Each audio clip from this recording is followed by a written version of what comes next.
Assalamualaikum. Welcome back to my channel Online Pharmacy Education with Iram Akhtar.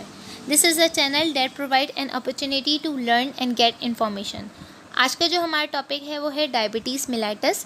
इसमें हम पढ़ेंगे कि क्या होता है, इसकी कितनी टाइप्स हैं, इसकी क्या कॉम्प्लिकेशन है, पैथोफिजियोलॉजी क्या है और ये डायग्नोस कैसे होता है। अगर ये मेरा आपको वीडियो थोड़ा सा भी इंफॉर्मेटिव लगे तो मेरे चैनल को सब्सक्राइब करें, वीडियो को लाइक करें एंड शेयर करें। तो चलिए स्टार्ट करते हैं आज का टॉपिक डायबिटीज़ मिलाइटस।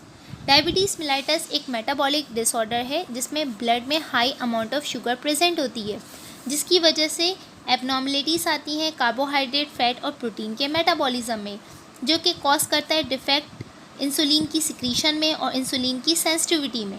इंसुलिन एक हार्मोन है जो कि प्रोड्यूस हो रहा है पैनक्रियास में और ये रिस्पॉन्सिबल है absorption of glucose that provide energy. वो पर्सन जिसके ब्लड में हाई अमाउंट ऑफ शुगर होता है वो ये 3 बेसिक सिम्टम ज़रूर फील करेगा।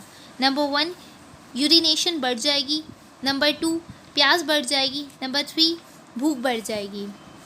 अगर डायबिटीज़ लॉन्ग टर्म बेसिस पे अनट्रीटेबल रहे तो ये कॉम्प्लिकेशन डेवलप कर जाती है, जैसे कि heart disease, kidney failure, food ulcer etcetera. Diabetes की टाइप्स को देखें तो टाइप 1 जो डायबिटीज़ होती है वो डेवलप होती है चाइल्डहुड में या फिर अर्ली एडल्टहुड में। ये तब होती है जब इम्यून सिस्टम डिस्ट्रक्शन कॉज करता है पैनक्रियास के बीटा सेल की, जिसकी वजह से इंसुलिन की डेफिशिएंसी हो जाती है। वो फैक्टर जो इनिशिएट कर रहा है इस ऑटोइम्यून रिस्पॉन्स को still unknown. Type 2 diabetes mellitus में इंसुलिन की रेजिस्टेंट भी हो जाती है, इंसुलिन की डेफिशिएंसी भी हो जाती है। इंसुलिन रेजिस्टेंट तब होती है जब इंक्रीज़ हो जाती है लिपोलाइसिस, मतलब लिपिड की जो ब्रेकडाउन होती है वो बढ़ जाती है, जिसकी वजह से फ्री फैटी एसिड प्रोडक्शन भी बढ़ जाती है और इंक्रीज़ होता है लिवर का ग्लूकोज प्रोडक्शन लेवल, जबकि स्केलेटल मसल में ग्लूकोज का अपटेक जो होता है वो कम हो जाता है। ये बीटा सेल का डिसफंक्शन प्रोग्रेस करता है और वर्स करता है blood glucose level. Type 3 diabetes mellitus जो होती है गेस्टेशनल डायबिटीज़ होती है, ये प्रेगनेंसी में होती है, कुछ केसेस में प्रेगनेंसी के बाद ये ख़त्म हो जाती है और ये कुछ केसेस में प्रेगनेंसी के बाद भी कंटिन्यू रहती है। सिम्टम्स ऑफ डायबिटीज़ में टाइप 1 के जो सिम्टम्स होते हैं वो होते हैं पॉलीयूरिया, मतलब यूरिनेशन बढ़ जाती है, पॉलीडिप्सिया मतलब प्यास बढ़ जाती है, पॉलीफेजिया भूख बढ़ जाती है, वेट लॉस। टाइप 2 के जो सिम्टम्स होते हैं वो भी सेम होते हैं, लेकिन इसमें वेट लॉस जो होता है वो लेस कॉमन होता है। टाइप 1 के जो सिम्टम्स होते हैं वो रैपिडली डेवलप होते हैं, यूजुअली विद इन वीक और मंथ, जबकि टाइप 2 के जो सिम्टम्स होते हैं वो ग्रेजुअली डेवलप होते हैं, कुछ केसेस में तो एब्सेंट भी होते हैं। इसके अलावा जो सिम्टम्स आ रहे होते हैं वो होते हैं धुंधला दिखाई देना, सर में दर्द रहना, फटीग रहना, इची skin etcetera. Pathophysiology, insulin hormone है जो कि रेगुलेट कर रहा है ग्लूकोज की एब्जॉर्प्शन। ब्लड से ये बॉडी सेल में एब्जॉर्ब करवाता है ग्लूकोज को, स्पेशली लिवर के एडिपोज टिश्यूज़ में एंड मसल में। इसीलिए इंसुलिन और इसकी सेंसिटिविटी इम्पॉर्टेंट रोल प्ले करती है डायबिटीज़ में। इंसुलिन रिलीज़ होता है ब्लड में और इसका लेवल जो होता है वो राइज होता है जब हम कुछ खाना खाते हैं। अगर ग्लूकोज लेवल कम होगा तो इंसुलिन रिलीज़ जो होगा वो कम होगा, जिसकी वजह से ब्रेक डाउन हो जाता है ग्लाइकोजन ग्लूकोज में। ये जो प्रोसेस होता है वो कंट्रोल करता है ग्लूकागॉन हार्मोन, जो कि कम्प्लीटली अपोजिट एक्ट करता है इंसुलिन से। जब ग्लूकोज की कंसंट्रेशन ब्लड में बढ़ जाती है तो किडनी में ब्लड की जो ग्लूकोज का जो लेवल होता है वो मैक्सिमम लेवल पे आ जाता है। इसके बाद किडनी जो होती है ग्लूकोज को यूरिन में पास आउट करना शुरू कर देती है, जिसे हम ग्लूकोसोयूरिया कहते हैं।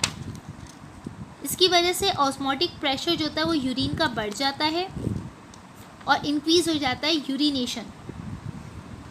इसके अलावा लॉस होता है ब्लड वॉल्यूम का, जो कि ऑस्मोटिकली हेल्ड हुए होते हैं बॉडी के किसी सेल में या कंपार्टमेंट में, जिसकी वजह से डिहाइड्रेशन हो जाती है। डायग्नोसिस में 3 टेस्ट हैं जिससे डायग्नोसिस होती है। Number 1 fasting blood glucose test, oral glucose tolerance test and HbA1c। Fasting blood glucose test जो होता है वो 8 से 12 घंटे की फास्टिंग होती है। इसके बाद ब्लड विड्रॉ किया जाता है और इसमें ग्लूकोज की लेवल देखा जाता है। अगर पेशेंट नॉर्मल है तो इसमें लेस देन 99 mg/dl इसकी वैल्यू आएगी। अगर पेशेंट प्री डायबिटिक है तो 100 से 125 mg/dl इसकी वैल्यू आएगी। अगर पेशेंट डायबिटिक है तो ग्रेटर देन 126 mg/dl इसकी वैल्यू आएगी। ओरल टॉलरेंस टेस्ट में खाने के 2 घंटे बाद ब्लड को विड्रॉ किया जाता है और वैल्यूज़ देखी जाती है। अगर पेशेंट नॉर्मल है तो लेस देन 139 mg इसकी रीडिंग आएगी। अगर पेशेंट प्री डायबिटिक है 140 से 190 mg/dl इसकी रीडिंग आएगी। अगर पेशेंट डायबिटिक है तो ग्रेटर देन 200 mg/dl इसकी रीडिंग आएगी। थर्ड टेस्ट जो होता है वो HbA1c टेस्ट है, जो कि मेजर करता है अमाउंट ऑफ ग्लाइकोलेटेड हीमोग्लोबिन ब्लड में।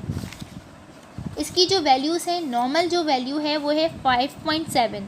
अगर प्री डायबिटिक होगा तो 5.7 से 6.4% होगा और अगर डायबिटीज़ है तो ग्रेटर देन 6.5% होगी। अब बात करते हैं इसकी कॉम्प्लिकेशन में। प्राइमरी कॉम्प्लिकेशन जो डायबिटीज़ की ये होती है, ये डैमेज करना शुरू कर देता है स्मॉल ब्लड वेसल्स को, जैसे कि किडनी में होती हैं, आइस में होती हैं, नर्व्स में होती हैं। ये डैमेज करता है आइस में छोटी छोटी ब्लड वेसल को, जिसको हम डायबिटिक रेटिनोपैथी भी कहते हैं। ग्लूकोज जो होता है वो एब्जॉर्ब हो जाता है लेंस में आइस के, जिसकी वजह से शेप चेंज कर देता है और विजन में चेंजेस आनी शुरू हो जाती हैं।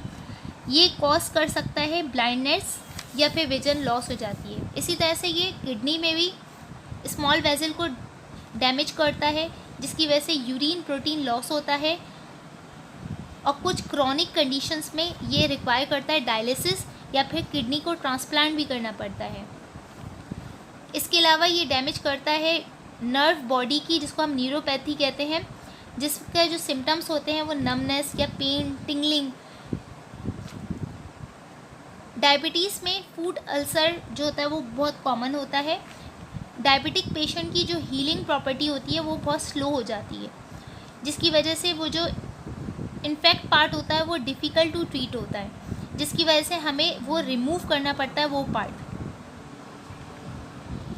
That's all from this topic. उम्मीद है कि आपको पसंद आया होगा। इसकी नेक्स्ट वीडियो में मैं इसके प्रिवेंशन एंड ट्रीटमेंट की बात करूँगी। टिल देन, अल्लाह हाफिज़।